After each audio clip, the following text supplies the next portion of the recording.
All right, welcome back, post-lunch.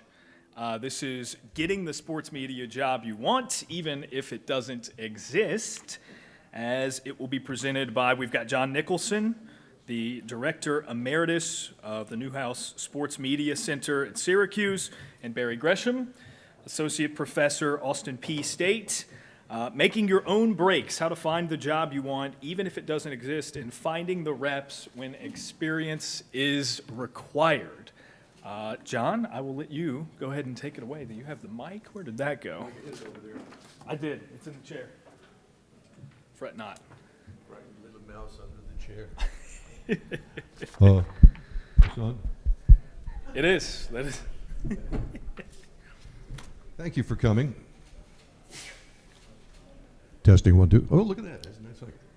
So, without further ado, unaccustomed as I am to public speaking, I have notes here because it's a lot of stuff, but it won't take all that terribly long. Question for all of you. What do you want to do? What do you think you want to do? Ideally, if you think you know what it is, or you do know what it is, and you're just starting out, or you're kind of mid-career and, wait a minute, that's not where I wanted to go. You would plan to pursue something that would take you on that path.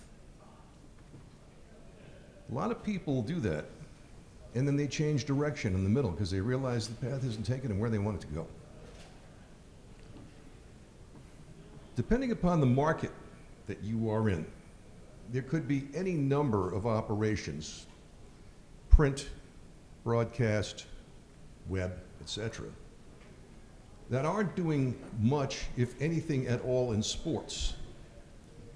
And maybe you could convince one of them to let you do it for them. Okay. This is Joe Zone. Anybody here know Joe? Okay, I know Joe. Many years ago, Joe was a wannabe sports guy in Syracuse, New York. Wasn't doing anything except hanging around going to hockey games. And he thought, you know, the Syracuse Blazers, and by the way, Bob Costas later was the voice of the Syracuse Blazers. He didn't have to make up the job, they had a job for him. And he went to a local rock and roll radio station and said, hey, how about I would be your reporter for the Syracuse Blazers? And they said, we don't do sports, we're a rock and roll AM radio station. He said, I know, that's why I'm here. They said, well, what would it take? He said, a press pass. Do we have to pay you? No, I just want the opportunity. Okay, we'll try it. They gave Joe a press pass. He covered the Blazers. In a few months, he became well known in the market. The #1 station in town in television was looking for a weekend sports guy. They asked Joe to audition. He got the job. Today, after stints 3 stations in Los Angeles, 1 in New York, several in Scranton, he is now 20 years plus as the sports director at Channel 3 in Hartford, Connecticut. All because he went to a rock and roll radio station and said, hey, I want to do this, and they said, we don't do it, and he said, yeah, I know. Joe Zone, example #1. Example #2, this guy, probably you're more familiar with this guy. So, sometimes, as I said, people will take a job that's not necessarily exactly what they had in mind. Ian Eagle did that. Coming out of Syracuse University, he had offers to be on air in Buffalo and some other places. Now, he wanted to go back to New York, where he was from. He had been an intern at the Fan, WFAN in New York, and he went back there and said, what do you got? Anything? Anything? Anything? They said, yeah, how about a low-level producer job? He did that for 20 months. Some of this, some of that, never on the air. But he practiced in his spare time, doing updates. And then, one day, ready? He heard his boss talking on the phone. And he was on the phone, and I remember it like it was yesterday. And you're just hearing one side of the conversation. He picks up the phone. Hello? What? No! Really? No! What? No! And he hangs up the phone, and he starts ranting that an update anchor was sick and he's not going to be able to do the Sunday shift. And he pointed to me, he said, "Ian, you want to be on the air, don't you?" I'm just sitting in a little cubicle. I said, yes, Stan, I do. He said, I can't do the voice anymore, it'll make me hoarse. But he said, "Go make a tape right now, one take. Go to the back, include 2 pieces of sound, and give me the tape." And I said, "Right now?" He said, "Do it, man!" I had to do it one more time. And I did. And I banged out a script, and I had been doing it in my spare time. I had been doing updates in a simulated fashion in my spare time. Again, to your point, Professor, nobody told me to. I just did them because I thought it was important to work that muscle in my brain. And I went back, I did one take, I handed him the tape, he went to the back. 10 minutes later, he came out, he said, "You're on the schedule Sunday. You're doing updates 6 to midnight on an NFL Sunday." That was my first shift. I did well. They put me on the next week, and then the next week, and next week, the next week. And then that Super Bowl, 1992, Washington, Buffalo, Steve Levy and I, the voice of Monday Night Football on ESPN, co-hosted a 5-hour pregame show leading up to the Super Bowl. That was my first show at WFAN. And then that was it. I was off and running. The professor he refers to is not me. It's Dennis Denninger, who was one of my best friends, and actually who got me my first job at ESPN. Dennis is with the Falk School of Sport Management at Syracuse University. So I must thank Dennis for sharing that clip. Also thank Ian for saying, yeah, it's okay to show that.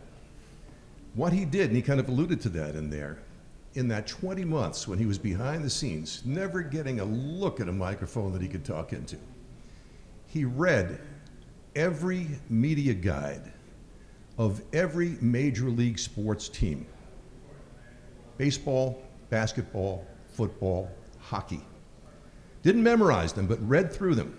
So he was familiar with the players, the coaches, the arenas, the cities, the whole shooting match. And he did, as he said, he would practice doing sports updates. So when his chance came, boy, was he ready. And whatever it is you're shooting for, you absolutely need to be ready. I don't know whatever happened to Ian. I think he's doing okay. Andrew Siciliano. Never wanted to be on the air. He told me that. He said, never wanted to be on the air. I wanted to be a producer. So I got producing jobs. Okay. But what happens a lot of times in sports talk, maybe you're familiar with this, the producer winds up being engaged by the host or hosts on the talk show. And the next thing you know, often the producer is actually more knowledgeable and funnier than some of the so-called big stars on the talk show. And they kept putting Andrew on the air doing his own shows. And he never thought that this was radio. Never thought he'd do TV. Never. Look at me, he says. Looks good in a suit, I think. One day along came the red zone. And Andrew had prepared just the same way. He knew all kinds of stuff, and he was very quick on his feet and didn't have to go to the bathroom that often, which is critical to that job, he has said many times. And now, one of the 2 guys who are hosting Red Zone and doing extremely well at a job he never planned to do and wasn't even shooting for, but there it was, and he said yes. Where are you in your career now? Are you still in school? Are you starting out? Are you early and thinking, what'll I do? Some years back, I had a grad student in my class named Nat Reynolds. This is Nat. Today, he didn't look like that in those days. And we figured out between us that the local college, Lemoyne College in Syracuse, had a D1 baseball team. It wasn't hard to figure out. I mean, they were in the papers all the time and on TV. Syracuse didn't have a baseball team anymore, but Lemoyne did. But nobody was covering it. So Nat went to the athletic department at Lemoyne and said, how about your games on the radio? They said, yeah, how about it? How would that work? Well, he had interned at a local all-sports station. He went to the general manager and said, how about this? And they said, how about you bring in a sponsor? Nat could do that. He went and got a sponsor. He went back to Lemoyne and said, we're in. he did that whole year of Lemoyne baseball to get started on the radio in Syracuse, and actually wound up coming up ahead. Made a couple of bucks here and there. Didn't get rich, but he got himself a demo professional broadcasting. He went on back to his hometown of Boise, worked there for a few years, and then he finally decided, okay, I've done it. He's not doing it anymore, but he hasn't forgotten it. It worked for him. And a lot of people I've talked to getting ready for today have said it can still work for a lot of people in a lot of places. Find the sporting activity, the team, the program that's not on anywhere, and see if they would let you do it. If you could just get a sponsor. That's not my cup of tea, but some people I've been talking to here the last couple of days, very good at sales. And a lot of times these days, a starting out job requires sales anyhow. Plus it helps you with your working with people well. That worked for Nat. Jim Lurch. Jim, coming out of school, got hired as a producer on a radio station and eventually worked his way into where he had a show doing talk on Syracuse Sports Radio, and he kept getting fired because the stations kept dropping sports or dropping his show or whatever. And one day he realized you can buy time on a lot of stations, radio and television and cable especially, across the country. And when you do, you own that time. So Jim went to a station and said, how about I buy the 10 to 12 Monday through Friday on your station, and I'll sell the time. They said, really? Yes. He did, and he's been doing it now quite profitably for more than 10 years. And he tells me, and other people have told me the same thing, when you come in with a show and sponsors, radio stations treat you like royalty. When you work for the radio station, anybody here work for a radio station? How's that going? Not quite as well. You control your own situation. Next. Same sort of story for C.J. Silas. C.J. volunteered to work for the minor league AAA club, but was then the Syracuse Chiefs. They're now the Syracuse Mets. C.J. was doing anything and everything around the office, getting paid nothing. This was when she was still an undergraduate. And then she finally got a minimum wage pay for doing that kind of thing. There was a guy who was doing the stadium announcing at what was then MacArthur Stadium. And CJ said, I could do that. Went to the management. It never occurred to them. She said, I want to do that. They said, okay, let's do a tryout. She did. They liked it. The next thing you know, she's splitting the announcing duties with the guy who'd been doing it then. Later on, she went to ESPN and worked behind the scenes and worked her way eventually onto the air doing sports talk in Miami, in Seattle, and then back with ESPN. She, by the way, was the first woman to be a professional baseball stadium announcer in the country. She did AAA and AA and drove up and down the thruway doing it between Albany and Syracuse. But she wanted to be a stadium announcer too, and she wanted to be the stadium announcer for Cal Poly San Luis Obispo. So she moved to San Luis Obispo and convinced Cal Poly to let her be the stadium announcer. And then she went to the local ESPN radio station, bought the time, and does her own show there. And she controls it.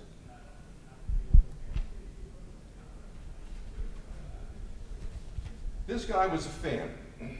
Mike McAllister. Loved Syracuse sports. Finally, he was writing a blog, website, all that kind of stuff. No sponsorship, no backing, nothing. But they liked his stuff at Syracuse. He went to the athletics SID and said, how about a credential? They said, let me see your stuff. Now they'd seen his stuff. They gave him a credential. He built that into a job with Scout.com and is now with SI.com, writing about all kinds of sports for Syracuse University. In real life, he's a banker.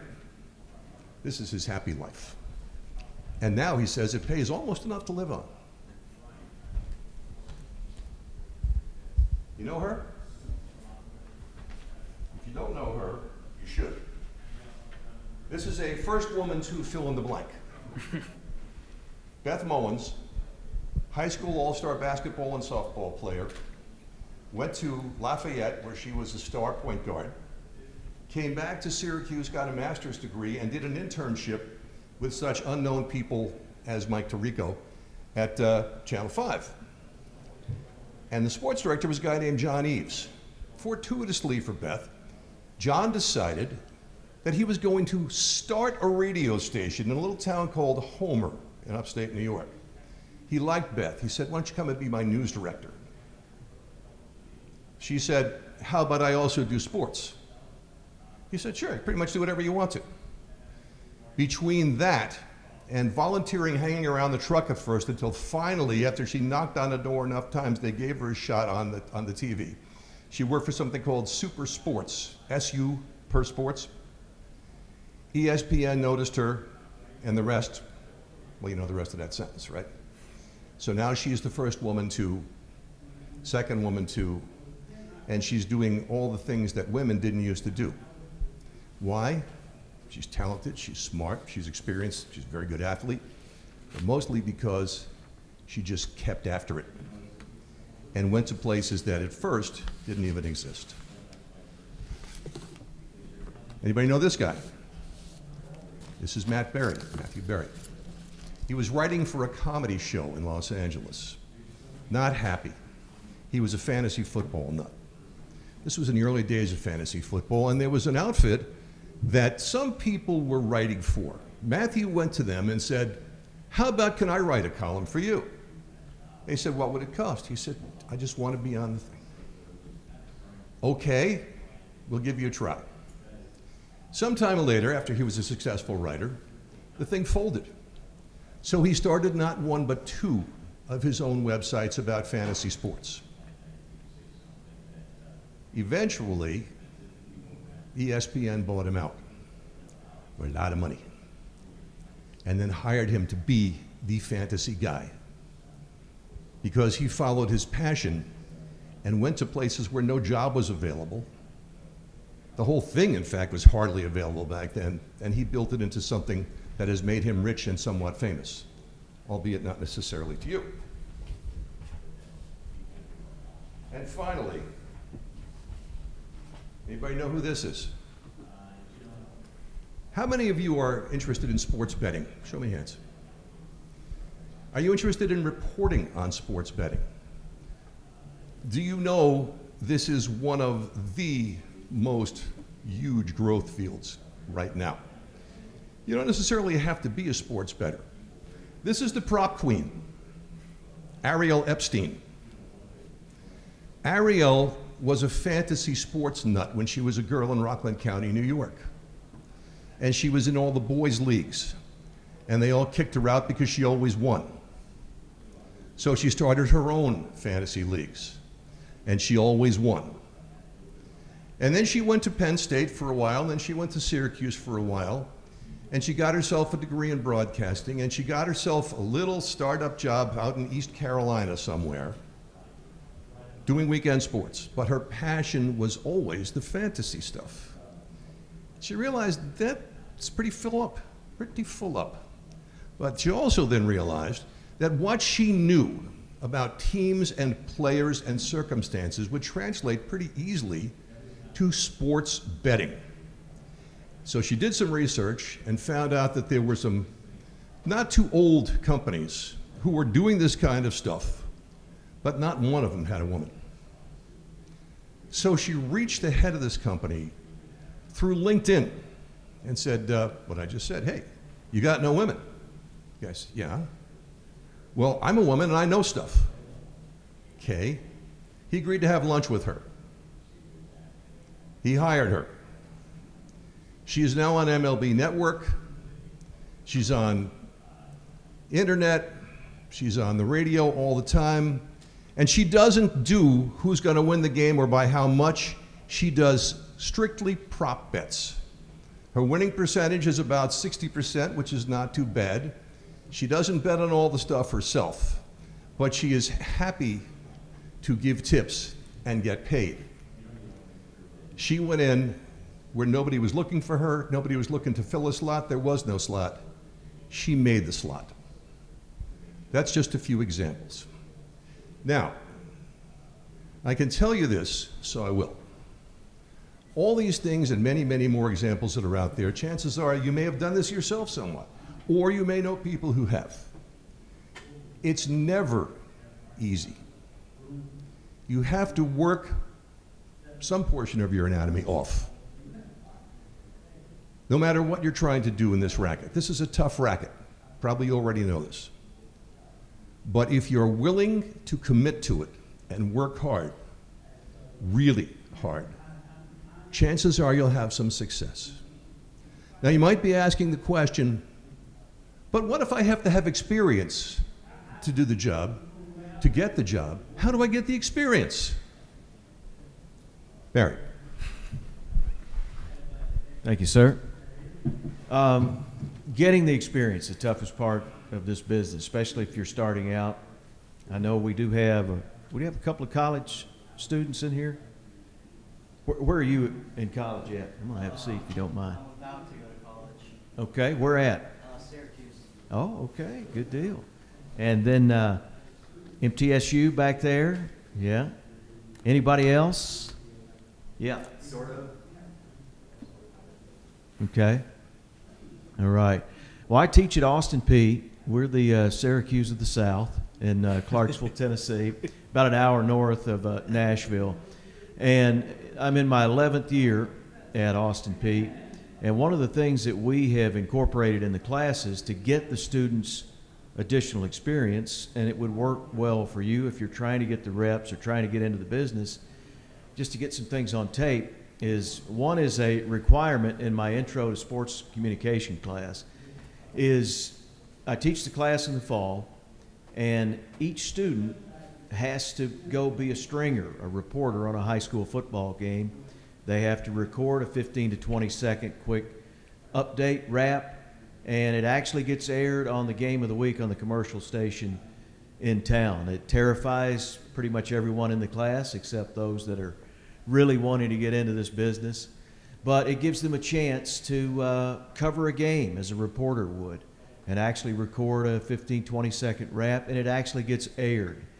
And normally we build relationships off that. The program director may say, hey, I really thought that was a good wrap from this student. I've got an opportunity here, I've got an opportunity there. But most of us that have been in this business a long time, I started in 1986, covering high school games, my senior year of high school, running the board, coming in engineering the game. One of my students, shows you how much they like me, they're over in the other session right now, but Jamar has had a chance to not only run the board for the Austin Peay commercial network, but he's also started out with doing the stringer reports in the class, and from there he's moved on. We have the opportunity to do the ESPN Plus broadcast at Austin Peay for our football, men's and women's basketball, and the other sports, so we get that production side of things. In just 1 year, he's been able to broadcast Austin Peay football on the campus radio station, do Austin Peay women's basketball on the campus station. He's done a fill-in baseball game on the commercial network. He hosts our newscast on campus on our cable channel. He hosts a weekly sports talk show. So those opportunities are made available, but we try to get, in addition to that, things in the community. And the NFHS network, you may be familiar with that, just going to pull up the website and show you. This has been a game changer as far as young broadcasters getting experience. This company out of Georgia, Play On Sports, they are in all 50 states. They've cut agreements with high schools all over the country. We have 8 high schools in Clarksville. And what they've done with the high schools is they have purchased these 2 cameras for them, these Pixelot cameras that are unmanned. And the high school has to purchase the software, the laptop to stream the games. They can monetize it, sell advertising. Several of my students have had a chance to work for various high schools in the Nashville area and in Clarksville as play-by-play announcers to get the experience doing this. That's something that wasn't there when I was coming up. It was strictly the radio, the audio only. Now, almost every high school has this video streaming capability like most colleges, but they don't have the talent. They don't have people that can do the play-by-play. So those opportunities have opened up as well through this. And again, it's all about building relationships. We've been talking about it for the past 2 days, networking. These athletic directors have purchased this system. They can barely turn the laptop on. If you've got expertise with technology, they are dying for help. They're dying for students at the college level or even at the high school level to come on and broadcast games. A young lady that's with us, one of my students this weekend, she was able to do sideline reporting at her high school for 2 years before we got her at Austin Peay through the streaming services. So those capabilities are there, those opportunities are there, beg your pardon. As John was talking about, the old school way is still out there. If you can sell it, I had a general manager in Missouri, he would have put badminton on the air if I could sell it. He didn't care. If you have sponsors lined up, you can start a Friday night high school scoreboard show, things like that. One tip would be don't go to the program director, go to the general manager or the sales manager, Money Talks. They'll put it on the air. If you've got a potential sponsor, the program director may not want to cut into their country format or rock format, what have you, and put more sports on the air, but Money Talks, so those are opportunities for that to get the additional reps. And one thing John mentioned as well, I get calls from high school athletic directors all the time. I've got to have a PA announcer Friday night. My guy is out. I'm paying $50 for the game. So I've had quite a few of my students through the years get the experience, believe it or not, as a public address announcer. I know it's a completely different type of announcing, but what it does is they meet this student, they get a name, they're dependable, they showed up, they'll be back, maybe have them back again Tuesday. Hey, can you work our district or regional tournament? Hey, all of a sudden we've purchased time, our booster club, we're going to be on the AM station with our games. This guy's got really great pipes. Would you like to be our play-by-play announcer? So I've had several students to kind of cut their teeth, get some experience as a PA announcer, and then get a chance to do what they want to do ultimately is play-by-play. So there are opportunities out there, from purchasing airtime to starting out as a board op to getting involved with the NFHS network through the high school that's in your area, and then doing PA announcing. Never say no. Look at the different opportunities that are there. We might just roll that video just a little bit. Yeah. No audio on it. And one other thing I'll mention is opportunities at your college. I know at MTSU, Spencer is a graduate from there, and most of the time when they're going to be streaming their games through ESPN Plus, they're going to have the football, men's and women's basketball normally is covered. A lot of times they'll simulcast the actual commercial radio feed. They do that a lot in the OVC and our conference. But they don't have anyone that can do the Olympic sports. Does anybody know anything about soccer? Can someone do volleyball? Can you do softball? And that's another opportunity you should take advantage of if you can do those sports. And even right now, if you're starting out, you can't, get there, get better at it. Opportunities to do those sports will get you on the air. You may work your way into a men's basketball opportunity with that university. But as we all know, each conference has their own network now. They've got to fill 24 hours a day programming. They need people that can do gymnastics. They need people that can do volleyball, softball. It'll get you in the door if you have that type of experience, as opposed to maybe breaking that door down and getting into the football, men's basketball jobs. Those are the tougher jobs to get, of course. I've had a student of mine, just graduated. 3 of his 4 years, he was the Austin Peay soccer announcer for ESPN Plus. Did every one of the matches. I've had students able to work volleyball, sideline reporting, and then they've worked with me on our production. You see some of the things that we do with our ESPN Plus games. And production's another angle to look at as well. You may be interested in that instead of just the on-air announcing part. You heard Wes Durham mention normally 32 people on an ACC production. We actually run an 8-camera football production. We have about 26 students, only 3 on the air, the sideline analyst and play-by-play, so 23 other positions are available as well. So there are opportunities. You just have to seek them out. If you're not currently at a university that's streaming, there's a junior college. I guarantee you they're streaming games. If you're at a bigger university where you really don't get to touch the equipment, look at doing high school. Look at maybe the mid-major that's in the market. Reach out to them and see some different things that you might be able to do. And again, that's just some of the things that our students have been doing with our cable television station, hosting talk shows, and just getting as much experience as possible, getting the reps that they need to build a solid demo to get a job in this industry. But again, the bottom line is, we've all talked about it, is you can't say no. You have to jump at these opportunities. They're not going to pay a lot. I think my first games back in the day, I used to do a cable game of the week back in Kentucky. It was a 2-hour round trip drive, $35 is what I made, and I was tickled to death to get it. So, but opportunities are there, and I would say there's a lot more now than there used to be with the advent of streaming. So if you're certainly interested in getting into this business, seek those out. You've got to enterprise, you've got to network, you've got to make it happen.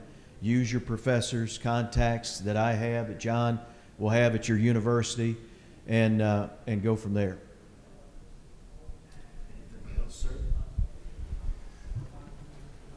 You need to be curious about all kinds of things. If you think, I only care about football, or I only care about basketball, or I only care about hockey, or pick the sport that you only care about, you're severely limiting yourself. Beth Mullins' first job for ESPN, I think, was a dog show. I did a lot of dog shows for ESPN over the years. I mean, actual dog shows. Some of the shows I did were dogs, too, but mostly actual dog shows. Dave Ryan, who's now with CBS Sports, used to do roller hockey on the West Coast, and then he did bowling. The first show that I did for ESPN was the Oshkosh Fly-In Air Show and Aerobatic Competition, which led me to the Reno Air Races, which was actually calling of airplanes running around at 500 miles an hour. I did motorsports. I did the running of the bulls in Pamplona live with Holly Rowe, thank you very much. So I actually know Holly Rowe. Somebody must be impressed by that. I know I am. But you have to be curious about stuff, so when the opportunity comes, if you don't know as much as maybe you need to, if you have a few days, you can learn it. You can learn it, and if you have a good analyst, of course, very often you won't have an analyst, but if you do have a good analyst, you can let her carry the ball on the expertise about the thing, and you just keep the show moving. There's so many opportunities. So a bunch of the examples that I gave you were from some years back, and some of them, such as Ariel Epstein's, are in the last couple of years. Because you might think, well, those days are gone. Not only are those days not gone, those days, in fact, are different today in that there are more openings, such as at regional sports networks and online stuff and all. And you can make up your own stuff and have, as you know, you can do your own podcast, you can do your own website, whatever, and just send it out there and people can look at it, no problem at all. But you got to be willing to say yes, you got to be willing to take a chance at stuff. And if you show them you can do other stuff that you may not want desperately to do well, that will help you climb the ladder to what you actually think that you want to do. You may also find out that that's not what you want to do. I started out wanting to be Walter Cronkite. Well, there was already a Walter Cronkite, and there was a Dan Rather, and I did 26 years in news on television and radio, and then started freelancing for ESPN. Never, ever, ever thought that would happen. But gee, it was fun. So, you work hard, yeah, but if you love it, it's fun. So thanks for listening. If you have questions, we'll make stuff up if we don't know the answer. Chris, ask a question, save us. Ask Barry a question. And I'll hand it right back. I have a question. Just like, I know a lot of the things that you brought up were kind of like sales dependent. Is there any strategy for like differentiation of, a lot of these people have heard a lot of ideas before, and making your ideas sound like something they hadn't heard before? And is there any tips that you had to sort of bring your idea to the table and make it sound like something that they would want to do? Well, I think it's fair to say that, don't need the mic. I think it's fair to say that not everybody is a salesperson. And if it's not in your heart, and it's not in mine, to be a salesperson, that's probably not a job that you're going to try to pursue. But if you're passionate about the team or the sport that's not getting any coverage, one way that you get that sale done, even if it's not necessarily your expertise, is look for alums who are successful business people in your market. And sometimes you can get the people at the college or university to talk to those alums in your behalf. And they'll say, yeah, okay, I'll throw a few $1,000s at this. Because when you're starting out and stuff like that, it's only a few $1,000s. So you go to the people who are passionate about their school, their sports, and that can help you make the sale easily. If you're thinking, I'm never going to go knocking on doors trying to sell my talk show on my local radio station, then don't do it, because you're not going to succeed. You're going to knock on the door and they're going to say, what do you want? You go, I'm sorry, leave. But you can find other people who will make the sale for you. And very often alumni or just local business supporters are people who will do that. I will mention that's a really great skill set to have if you can sell. No one fires a good salesperson. If you're bringing in money, that's job security. And I never thought had any interest in sales. I took one broadcast sales class at Western Kentucky. We actually had to come in and sell the professor, go into his office, set the appointment, and he either bought or didn't, and your grade was based on it.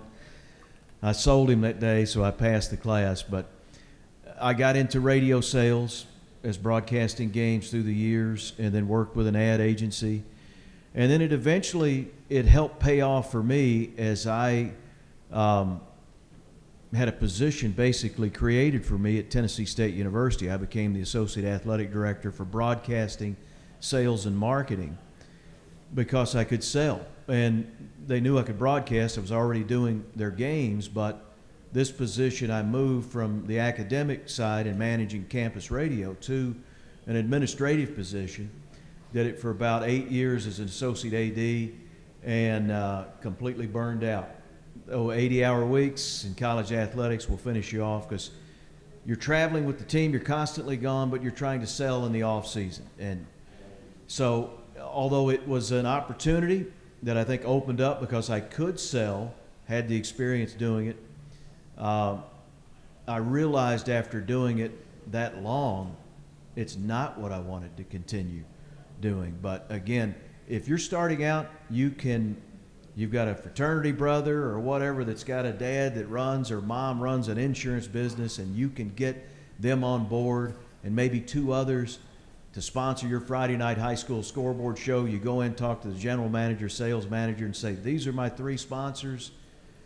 We want a 1-hour Friday night show. They're not going to turn you down. So if you do have that capability to sell, I think it will help you in this business of sports broadcasting. Yes. How you doing? My name is Scott. I've been in this business for 42 years. And so I started off on the terrestrial radio, was really rolling a lot for a lot of years. So I know lots of times people will buy their airtime to get on there. Do you find that in this day and age, even with internet radio and podcasting, that a lot of stations have either dissolved or gone out, or is terrestrial radio healthy enough to make it worth the potential advertisers worthwhile?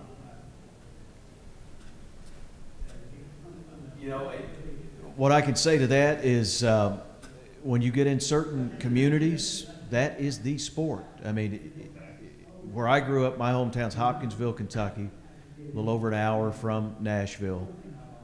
What they sell out, and the reason they're still on the air, they always sell out their high school sports, Kentucky, and in the past it was St. Louis Cardinals baseball, but they would always sell out, and that's one of their biggest sellers in these smaller communities. That's what keeps radio alive as we know it today, is local, local, local. That's the only place you're going to get it. It's the only place you're going to hear the game. If there are multiple high schools, that's more revenue pots you can kind of dip into.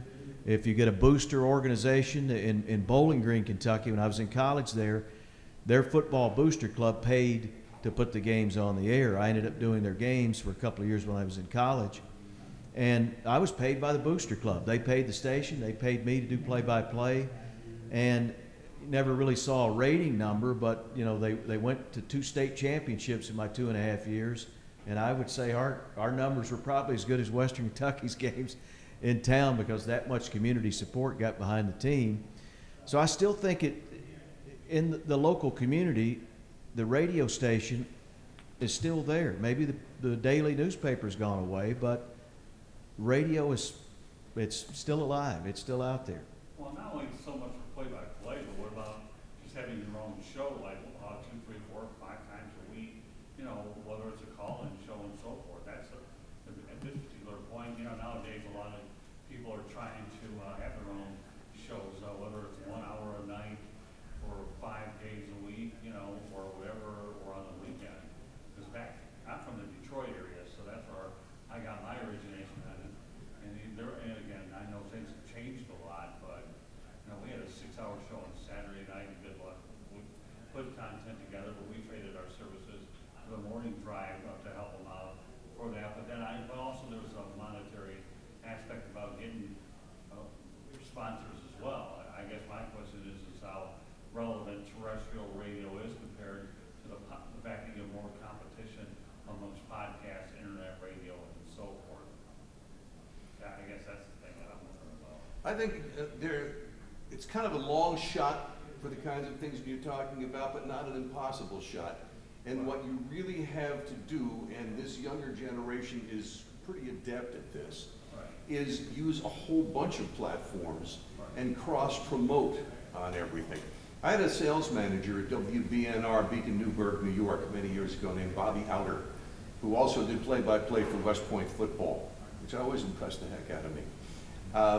And he said, you know, the trick is you don't necessarily have to have a whole lot of listeners, as long as the sponsors are listening and like it.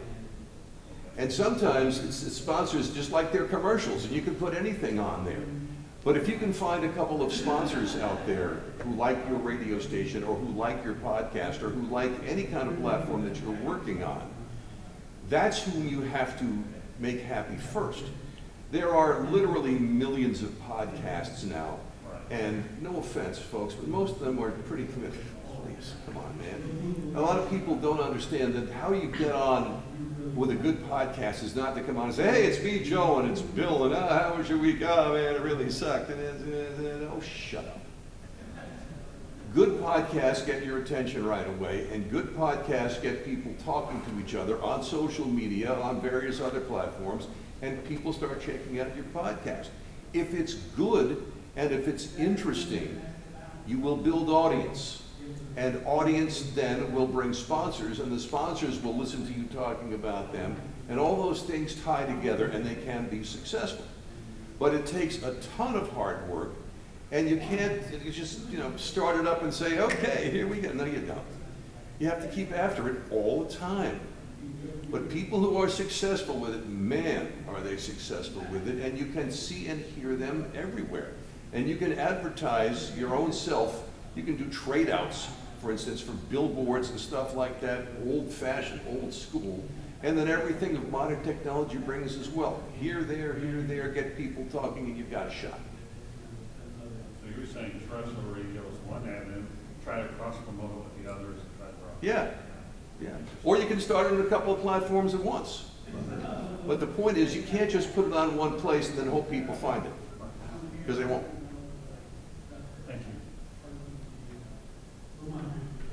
Yes, as two people who are in the professor education of this, do you feel that like marketing, self-promotion, and all that is taught enough within broadcast curriculums, or do you think there could be a better job of having broadcasters be able to know the tools and the tricks to good promotion to be able to market their own product? I think to be honest with you, I think I could be a lot better at it. We have our curriculum is so production based, with us basically producing all of the athletic content. When I get the students in, I try to grab them as freshmen and get them into our production crew so they take camera skills tests, they're able to run replay. That's an area we teach it in other parts of our communication department. I need to do a better job, I think, from the sports side of it, because we're so always in game mode, it seems like, with our degree as far as what we're doing. But I think it needs to be definitely taught. My young freshman that's here with us, Madeline's talking about that now, about how everything needs to be upgraded when it comes to our social media for our communication department at Austin Peay. And it takes people that are straight out of college and people that have grown up doing it to really improve some of the old ways of doing things. But you have to now, as you well know, you have to self-promote. You want to be, as we've talked about, humble and the best person you can be, but you still have to get out there. You've got to promote your work, and you've got to do it through these social media channels. I think we have two different schools, Chris, as you know, at Syracuse, and one is the Newhouse School, which focuses on media and does news, sports, print, online, et cetera, et cetera. The other is the Falk School of Sport Management. And you can take courses between the two, but not a whole lot, because both of the curricula are pretty heavy. I think Falk is probably more designed for the kind of thing you're talking about in sport management, promotion and so forth and so on. I think, and I'm retired from Syracuse now, so I'm not going to speak for exactly what they're doing now, but I think we can always stand to do more. It's like students will tell me always, you didn't tell us how tough it would be out there. To which I say, you weren't listening. Well, the other professors didn't tell us how tough it was out there. You didn't tell us enough about this, about that. It's really helpful, I think, in overall. We have this course at Newhouse called Com 101. I'm sure you remember that. It was delightful. Did you have to need Ruben for that, by the way? Yeah, that was one of you had to take. Okay. So, but in the overall, here is media. We could do more of that. And within certain courses, we could probably do more of that. There is more focus now on the internet and social media than there used to be. The problem is there's only so many hours in the day. A way a lot of our students at Syracuse learn it is through campus media, through WAER, through Z89, through the Citrus TV, through the Daily Orange, et cetera, peer teaches peer. And sometimes professors have to learn from people, well, such as you, how this stuff is done.